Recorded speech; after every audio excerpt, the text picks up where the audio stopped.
नमस्कार, मी Dhanashree house queen मध्ये तुमचं खूप सारं स्वागत करते। आजचा दिवस तुम्हाला खूप छान आनंदात जाऊ दे, तुमच्या मनातल्या सगळ्या चांगल्या इच्छा स्वामी महाराज पूर्ण करू दे। दिवाळी झालेली आहे आणि ह्याला अजून 10 तारखेपर्यंत सुट्टी आहे। आता आजचा दिवस असा आहे की मी जवळजवळ 1 वर्ष झालं आणि तुम्ही बघितलं असेल थंबनेलला पण मी सांगितलेलं आहे की चला आज फायनली 1 वर्षानंतर मी हेअर ट्रीटमेंट करणार आहे। लास्ट टाइमला जी हेअर ट्रीटमेंट होती ती नॅनोप्लास्टी केली होती आणि आता जी करते ती बोटॉक्स करायची आहे मला, पण अजून डिसाइडेड नाहीये। आता सलूनला गेल्यानंतर ठरवणार आहे की परत नॅनोप्लास्टी करायची की बोटॉक्स। सेफेस्ट म्हटलं तर बोटॉक्स वाटते मला। मी काही सर्च केल्यात काही गोष्टी की ज्याच्यामध्ये फॉर्मॅल्डिहाइड नाहीये, अशाच हेअर ट्रीटमेंट आपल्या केसांसाठी बेस्ट आहेत। पॅथलेट्स, पॅराबिन फ्री असलेलं ट्रीटमेंट आणि जेवढं जमेल तेवढं जे कार्सिनोजेनिक एजंट्स असतात, कारण सगळे केमिकल्स सगळ्या ट्रीटमेंट म्हटलं तर थोडंफार केमिकल्स असणारच, पण त्यातल्या त्यात बोटॉक्स ही बेस्ट वाटते मला। काही काही फॉर्मॅल्डिहाइड फ्री वाले जे ट्रीटमेंट आहे जसं की स्लीक वाली एक आहे, तर अशा काही आहेत। मग आता गेल्यानंतर मी तिथे नयनाशी आणि दाऊदशी विचारून बाकी सगळ्या गोष्टी करून ठरवणार आहे की काय करायचं नेमकं, आणि मी सांगेन पण डिटेलमध्ये आज इन्फॉर्मेशन जे मी मागच्या नोव्हेंबरला ट्रीटमेंट केली होती। मी म्हटलं होतं की वर्षभर कोणतीही करणार नाहीये ट्रीटमेंट, बघूयात। तर मला वर्षभर केसांचं जर म्हटलं तर एवढा काही इश्यू नाही जाणवला। जो माझा नॉर्मल हेअरफॉल होता, मला बघायचं होतं की ट्रीटमेंटमुळे हेअरफॉल होतोय की दुसरं काही आहे। तर नॉर्मली जसा माझा हेअरफॉल होता तसाच होता, पण आता सप्लिमेंट स्टार्ट केल्यानंतर मला त्याच्यामध्ये फरक जाणवलेला आहे की याचा अर्थ आपण आतनं सुद्धा काळजी घेतली पाहिजे, कारण आफ्टर 30 कॅल्शियम कमी होतं, आयर्नची कमतरता होते। तर हे सप्लिमेंट आपल्या डॉक्टरना विचारून पहिले आपण स्टार्ट केले पाहिजेत। त्याचा इफेक्ट डिरेक्टली आपल्या केसांवरती होतो, स्किनवरती होतोच। केसांचं छान म्हणजे केस छान होतात, म्हणजे मी स्वतः आता बघितलेलं आहे की बऱ्यापैकी हेअरफॉल रिड्यूस झालेलं आहे। फक्त बाहेर सिरम, शॅम्पू आणि हे वापरूनच नाही ट्रीटमेंट, तर आतून सुद्धा खाणं पिणं आणि त्याच्यानंतर सप्लिमेंट्स घेणं, जे आपलं कॅल्शियम आणि आयर्नच्या गोळ्या ज्या असतात त्या आपल्याला ज्यांना त्यांचे डॉक्टर सांगतात की तुम्हाला घेणं गरजेचं आहे, जसं मला कंटिन्युअस ठेवणं गरजेचं आहे, तर त्यांच्यासाठी। तर आता ते झालेलं आहे। आरवला घेऊन जाणार आहे पहिले तर तिकडे जाताना तास बाबांसोबत। हा आता एवढा बदमाश झालाय काय, खूप म्हणजे खूप बदमाश झालाय आणि बाबा काय बोलत नाहीत त्याला। मी आणि सचिन जरा ओरडतोय तरी पण बाबा एवढं नाही, बाबांना जरा जास्त तंगवतोय। कारण आज एसी रिपेअरिंग साठी एकटा येणार आहे, म्हटलं उगाच मला म्हटलं चल थोडा वेळ सोबत, नंतर मग हे पण आज लवकर येणार 4-5 तास। हा बरं आहे, लगेच यायचं, एवढा वेळ लागणार नाही, तरी पण बघू कसं चला। क्लासच्या आधी आपण येतोय, 4 वाजता क्लास आहे। चल, केसांची लेंथ बघितला तर एवढी आहे। रिसेंटली मी हेअर कट केले होते आणि थोडेसे माझे केस जे आहेत ते बऱ्यापैकी त्याचा व्हॉल्यूम पण वाढलेला आहे, पण जेव्हा आपण ट्रीटमेंट करतो तेव्हा ते पूर्ण चप्पू होतात केस, म्हणजे हे जेव्हा त्यांची खूप व्हॉल्यूम असते केसांची, जेव्हा आपण स्ट्रेटनिंग करतो किंवा आयर्निंग करतो तर तेव्हा ते स्ट्रेट होतात, थोडे लॉंग दिसतात आणि त्यासोबतच थोडे पातळ दिसतात। पातळ म्हणजे ते केस तुमचे पातळ होत नाहीत, तर त्याचं व्हॉल्यूम रिड्यूस होतो। त्याच्यामुळे असं वाटतं की अरे पातळ झालेत की काय केस, पण तसं नसतं। खूप जणींना असं वाटतं की अरे केस तुझे पातळ झालेत, पातळ नाही, पूर्ण स्ट्रेट झाले असतात ते। आणि इथे आता एवढी लेंथ आहे, मी स्ट्रेट कट करून घेतला होता कारण माझी चूक झाली होती। मी खरंच सांगते, कुणीच ना लेअर कट ना स्ट्रेट कट करून घेऊन ये। स्टार्टिंगला खूप चांगलं वाटतं ते, आणि नंतर केस जशी वाढतात तेव्हा खालची लेंथ ना अशी एकदम अशी पातळ होत जाते। स्ट्रेट कट ठेवला तर व्यवस्थित राहतात। हे माझं स्ट्रेट कट होतं। पहिल्यांदा एवढी जी केस आहेत ती सगळी मिळून म्हणजे असायची माझी, पण आता बऱ्यापैकी केस जे आहेत ते जाडी पण वाढले केसांची बऱ्यापैकी। मला अजून ड्रीम वाले नाही आहेत माझे केस, पण बऱ्यापैकी वाढले। मी सलून मध्ये गेले होते केसांची माझी ट्रीटमेंट करून घेण्यासाठी आणि नयनाने मला तिथे धप्पा दिला चांगलाच। तर ही ट्रीटमेंट जी आहे ती तिनं मला इन्सिस्ट केली की प्लीज तुम्ही करा, तुमच्यासाठी मी वाट बघत होते। ह्याचं सगळं मी जे आहे ना ते तुम्हाला एंडिंगला सांगेन व्हिडिओच्या, आणि जी ट्रीटमेंट आहे त्याचं नाव सुद्धा इथे डिस्प्ले होत असेल। सलूनचा मी ऍड्रेस ह्याआधी खूपदा दिलेला आहे, पण सध्या मी जास्त वेळा सलूनला जाऊ शकले नाही, त्यामुळे मी तुम्हाला व्हिडिओ पण तिथला शेअर नाही केला। मी जवळजवळ 10 वर्ष झाली ह्या सलूनमध्ये जाते आहे।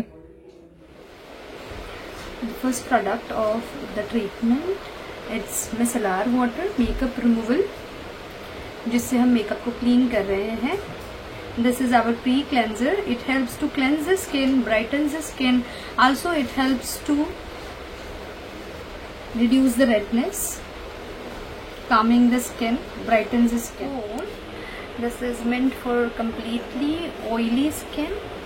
It has a hemimaliz, so it cleanses skin thoroughly and leaves the skin with a matte finish. Skin में क्लेंजिंग तो करता है, साथ में ब्राइटनिंग रिजल्ट भी देता है, बिकॉज हमारे सारे प्रोडक्ट में वाइट पियोनी एक्सट्रैक्ट है जो स्किन में नेचुरल लाइटनिंग रिजल्ट देता है, कामिंग रिजल्ट देता है, and also it gives a result for damaging of the sun damage. Radiant glow toner use करना है आपको हर एक स्टेप के बाद. Toner helps to balance the pH.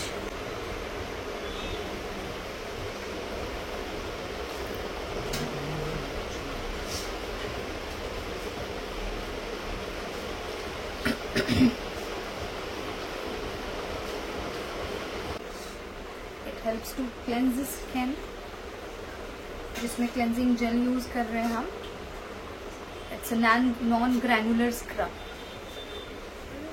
Shine control exfoliation. Enzyme peel, ये एंजाइम पील है. ये डॉक्टर वाला पील नहीं है. इसको लगाने के पहले ध्यान ये रखना है हमें, skin brush bowl completely dry होना चाहिए. ओके, जरा सा भी वेट फिनिश नहीं चाहिए स्किन पे.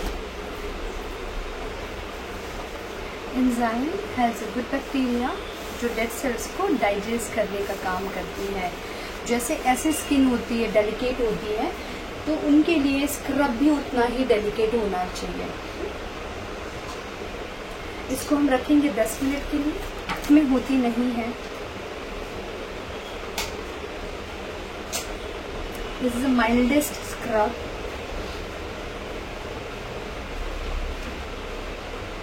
आपको black heads white heads clean कराने हैं.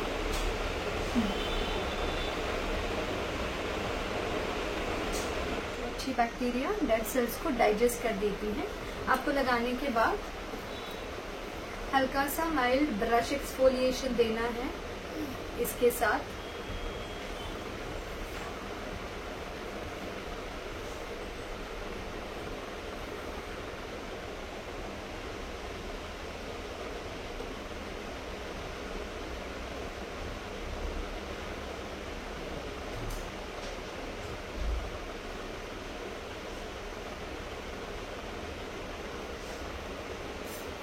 पूरा पॉर्स से बाहर निकल आए.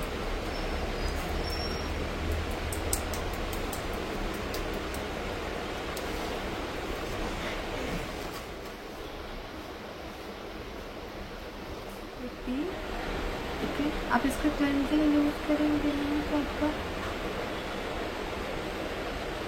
हल्का सा बेयर करना, हल्का सा बेयर.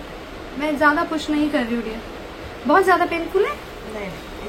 नहीं, बहुत ज्यादा नहीं, मैं ज्यादा मतलब मैं उसमें बिलीव नहीं रखती, क्योंकि टेक्निकली ना वो सही नहीं होता. बहुत ज्यादा पुश करके निकालते हैं ना, it is not good. Because मैंने खुद ने पिन कितने साल यूज नहीं किया है, बिकॉज सेडेस्को इंटरनेशनल डिग्रीज में वो बैन होता है. अगर आप उसको स्टेराइल कर रहे हो प्रॉपर तरीके से तो यूज कर सकते हैं.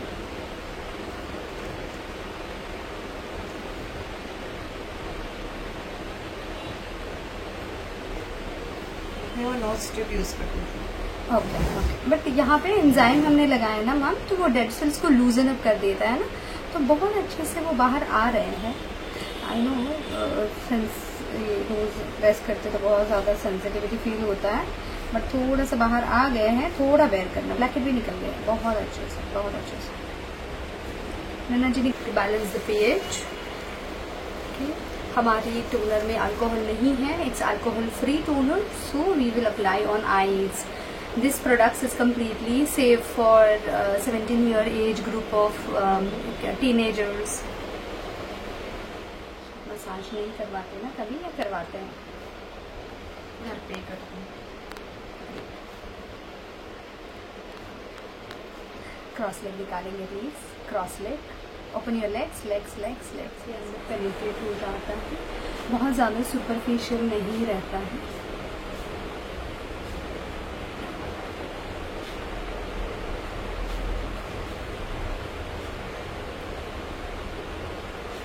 नेचुरल एम्प्योर्स जो घर पे ही यूज़ कर सकते हैं। जस्ट एज इट पेनफुल हो रहा है आपको? नहीं।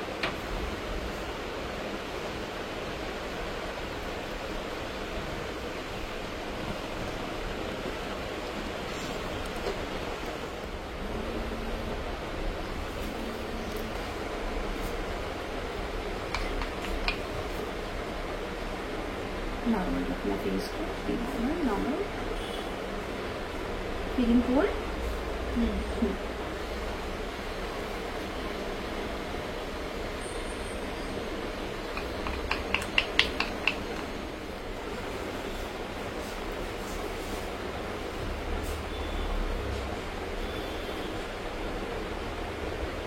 पंधरा दिवसातून एकदा किंवा वीकली मी माझं क्लीनअप जे आहे ते घरीच करते आणि आज भरपूर वर्षानंतर मी फेशियल जे आहे ते सलूनमध्ये करून घेतलं. एक्सपिरियन्स छान होता आणि कुणीही आपल्याला असं पॅम्पर केलं स्पेशली स्किन केअरमध्ये तर मला तर नेहमी छान वाटतं. पोल्यूशन कामिंग मिस्ट सीरम जो एक टोनर का काम करता है, आप कहीं पे भी इसको कैरी कर सकते हैं. स्किन को बहुत अच्छा ऑक्सीजन दे देता है. आप मेकअप के ऊपर भी इसको स्प्रे कर सकते हैं. It is not makeup fixer, but Kabhi Kabhi makeup cracky हो जाता है, ड्राई फील होता है स्किन में, तो आप इसको स्प्रे कर दो. अभी हम लगाएंगे SPF. SPF 50 लगाऊंगी इनके लिए. SPF को घर से निकलने के पहले 10 मिनट लगाना है और जैसे हम कपड़े पहनते हैं वैसे SPF को पहनना है, वेयर करना है. Not give too much massage.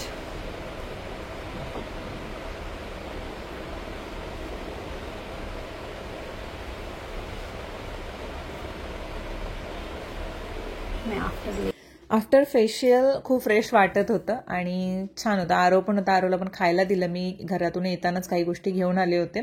केस स्वच्छ त्यांनी आधी धुवून घेतलेले आहेत. ट्रीटमेंटच्या अगोदर केस क्लीन असणं खूप गरजेचं आहे.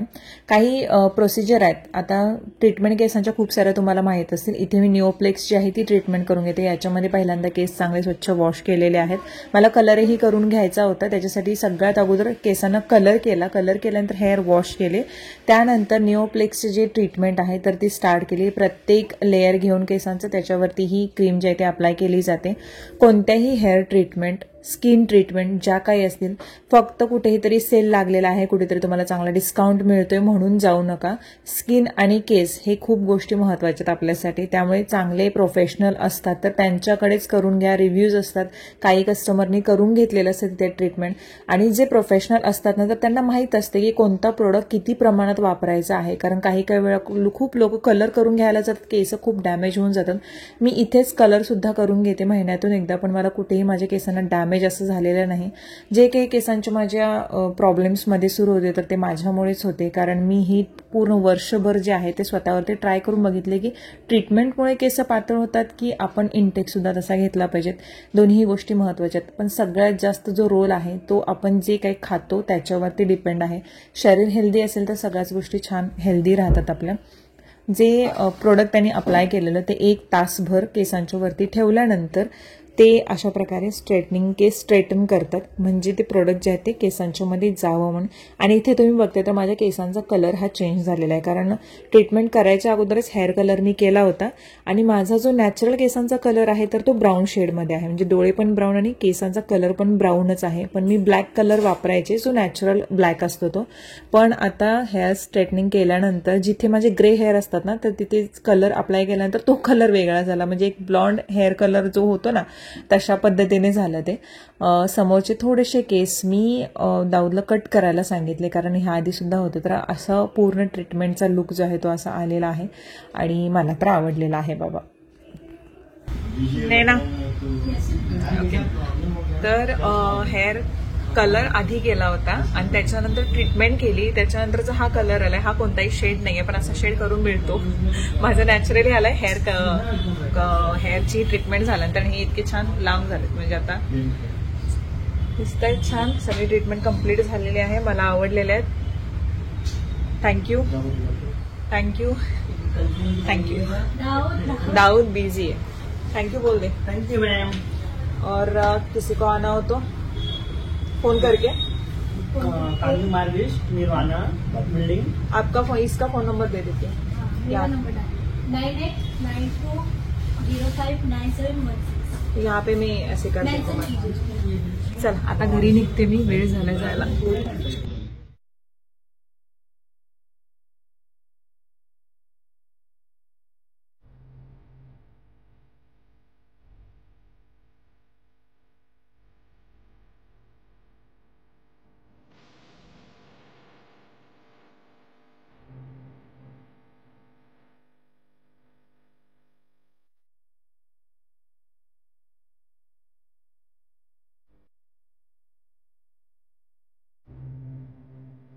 केसांची ट्रीटमेंट झाल्यानंतर हा लुक असा आहे। हळूहळू थोडेसे अजून ते नॅचरल वेव्ही होतात। आता ट्रीटमेंट केल्यानंतरचा हा दुसरा दिवस आहे, त्याच्यामुळे तुम्हाला थोडेसे जास्त स्ट्रेट वाटत असतील। मला स्ट्रेट केस एकदम पसंत नाही, तर ते नॉर्मली स्ट्रेट असावे, म्हणजे नॅचरली जसे दिसतात ना तर तसे। आता ह्या ट्रीटमेंट नंतर घ्यायची काळजी कोणती कोणती आहे माझी, की मी तोच शॅम्पू जी ट्रीटमेंट केलेली आहे निओप्लेक्सची, तर तोच शॅम्पू आणि तोच कंडिशनर मला वापरावा लागणार आहे, तरच ते केस छान मेंटेन राहतात। तुम्ही छान काळजी घेतलात तर केस तुमचे नॅचरली जसे असतात तसेही मेंटेन राहतात। त्यानंतर ट्रीटमेंट केल्यानंतर सुद्धा जसे व्हावे तसे राहतात। फॉर्मॅल्डिहाइड फ्री ट्रीटमेंट आहे ही, कारण मी खूप सर्च करून मग ही ट्रीटमेंट करून घेतलेली आहे। खूप साऱ्या ट्रीटमेंट मी स्ट्रेटनिंग म्हणत कुणालाच करूनच घेऊ नका म्हणते सर, स्मूथनिंग स्ट्रेटनिंग नकोच, कारण ह्या खूप म्हणजे खूप केमिकल्स जास्त असलेल्या ट्रीटमेंट। तर सगळ्याच ट्रीटमेंटमध्ये केमिकल्स थोडंफार असतातच, पण तुम्हाला जर करूनच घ्यायची असेल तर फॉर्मॅल्डिहाइड फ्री, पॅराबिन फ्री, सल्फेट फ्री ज्या असतात ना, तर त्या ट्रीटमेंट तुम्हाला जर वाटत असेल करून घ्यावा तर असं मी कुणालाही सजेस्ट करत नाही। मी स्वतः 1 वर्षानंतर करून घेतलेले आहे, कारण मला वाटलं की आता चला करून घेऊयात, कारण काही कार्यक्रम पण आहेत आणि मॅनेजेबल राहतात केस त्याच्यासाठी। कारण प्रत्येक वेळी जेव्हा साड्यांचा शूट करते किंवा काय करते, प्रत्येक वेळी मला टेन्शन असते की आता काय करू, कारण समोरचे बेबी हेअर्स माझे रिग्रोथ जास्त व्हायला लागले, त्याच्यामुळे बेबी हेअर्सना मॅनेज करणं मला अवघड होत होतं। आणि त्यासोबतच केस थोडेसे इथून वेवी आहेत, म्हणजे खालून असे स्ट्रेट होतात, इथून थोडेसे वेवी होतात, कारण मी सारखी अशी बांधून ठेवते केस त्याच्यासाठी। आता तो ऑप्शन नाही माझ्यासाठी, माझ्याकडे थोडेसे सोडावे लागतील केस। पण मला किचकट वाटते थोडी ट्रीटमेंट, म्हणजे वैताग येतो बसायला, कारण 2-2.5 तास ते स्ट्रेटनिंग करताना ते फार दुखतं कधी कधी, कारण त्यांना ते करावंच लागतं, कारण केसामध्ये जर ते प्रोडक्ट जे आहे तर ते जावं असं वाटत असेल तर। पण केल्यानंतर आता तरी छान वाटतंय, प्रत्येकालाच वाटतं, पण नंतर हळूहळू कसं तुमची जशी जे नवीन केस येतात तर त्यांना ट्रीटमेंट नसते, तर ते नॅचरली येतात। तर त्याच्यासाठी तुम्हाला आता महिन्याला स्पा, जो आपण घरी सुद्धा मी कधी कधी करत होते, किंवा पार्लरला जाऊन सुद्धा, आणि त्याच्यानंतर जी काही तुम्हाला मेंटेन करायचं असेल तर तुम्ही करू शकता, नाहीतर नाही। मला आवड आहे म्हणून मी करून घेतलं वर्षभरानंतर, आणि वाटलं मला करावं असं की थोडासा छान वाटतं, काहीतरी चेंज झाला किंवा काहीतरी हे झालं तर त्याच्यासाठी करून घेतलं। बाकी मी कुणालाही करून घ्या म्हणत नाही, आणि जर करून घ्यावी अशी वाटत असेल तर सलूनचा ॲड्रेस मी दिलेला आहे, आणि जे त्याने फेशियल केलेलं तर थोडाफार इफेक्ट जो आहे, जे फेशियल होतं तर तेही खूप छान होतं। मला लक्षातच नाही की मी माझ्या चेहऱ्याला फेशियल कधी करून घेतलं होतं। मी क्लीनअप 4-5 वर्षाच्या आधी करायचे सलूनमध्ये, पण मी तेही सोडलं, कारण मी घरीच जे काय ते करायचे। काल मला नैना जास्तच बोलली की ते प्रोफेशनल आहेत आणि तुम्ही एकदा ट्राय करा, तुम्हाला चांगलं वाटेल। आणि तिच्या सांगण्यावरून जे प्रोफेशनल बोलवून घेतले होते तिनं, जे काय होते ते, तर त्यांनी खूप छान केले, मला आवडली ती प्रोसेस। आणि कुठलंही जे प्रोडक्ट त्यांनी अप्लाय करत होते त्यातल्या कुठल्याही प्रोडक्टचं मला इरिटेशन जाणवलं नाही, कारण नॉर्मली मी जेव्हा फेशियल किंवा क्लीनअप करून घ्यायचे सेन्सिटिव्ह, त्याच्या स्किनमध्ये पण आपल्या चेंज होतात, तर त्याच्यामुळे थोडंसं इरिटेशन जाणवायचं, टिंगलिंग सेन्सेशन असणं, म्हणजे इथून किंवा डोळ्यांच्या इथून बाजून, तर ते नको वाटायचं। पण ही ट्रीटमेंट मला चांगली वाटली, पण असं नाही की मला करायचंच आहे फेशियल, एखादा कार्यक्रम असेल काय असेल तर ठीक आहे, कारण ऑइली स्किनला जवळजवळ 10 ते 12 दिवसांनी बरोबर परत डेड स्किन जमा होऊ लागते आणि खूप काळजी घ्यावी लागते। त्यासाठी आत्ता कुठे जरा स्किन व्यवस्थित झाले, टचवूड, तर ते परत मला हे करायचं नव्हतं, की म्हणून मी नैनाला म्हणत होते की बाई मला काही करायचं नाहीये, बाकी सगळं करून घेईन, पण मी स्किनचं कुठलंच नको आहे, मला जे आहे ते बरं आहे माझं। पण तिने खूप चांगलं, म्हणजे त्या मॅडमनी खूप चांगला विश्वास दाखवला की बघा काही झालंच, मी 100% गॅरंटी देतो म्हणायला लागला की काही होणार नाही, म्हणून मग ठीक आहे म्हटलं चालेल। सो ते एक अनुभव चांगला होता, कारण खूप दिवसानंतर स्वतःला एवढं जास्त हे करून, महिन्यानंतर स्वतःला जास्त एवढं हे करून घेतलं, कारण कामाच्या व्यापामध्ये खरंच मी नेहमी सांगते तुम्हाला की स्वतःला लक्ष द्या, पण कधीतरी असं होतं ना, आपण म्हणतोय थोडं द्यायचं थोडंफार देतोय, पण रिलॅक्स असं करून घेत नाही। सो काल थोडंसं छान वाटलं. आणि आता आजचा जो व्हिडिओ आहे तो मी इथे संपवते. होप सो तुम्हाला आवडला असेल. ज्यांना सेल्फ म्हणजे स्वतःबद्दलचं जास्त प्रेम आहे की स्वतः छान राहावं, टापटीप राहावं, स्वतः मस्त दिसावं, घरकाम सगळं आपलं आवरून सुद्धा आपण छान प्रेझेंटेबल राहावं असं ज्यांना वाटत असेल त्यांना खरोखरच हा व्हिडिओ आवडला याची मी म्हणजे एक खात्री घेईल की खरंच आवडला असेल म्हणून. सो नेक्स्ट व्हिडिओमध्ये आपण भेटूया आणि तोपर्यंत बाय बाय.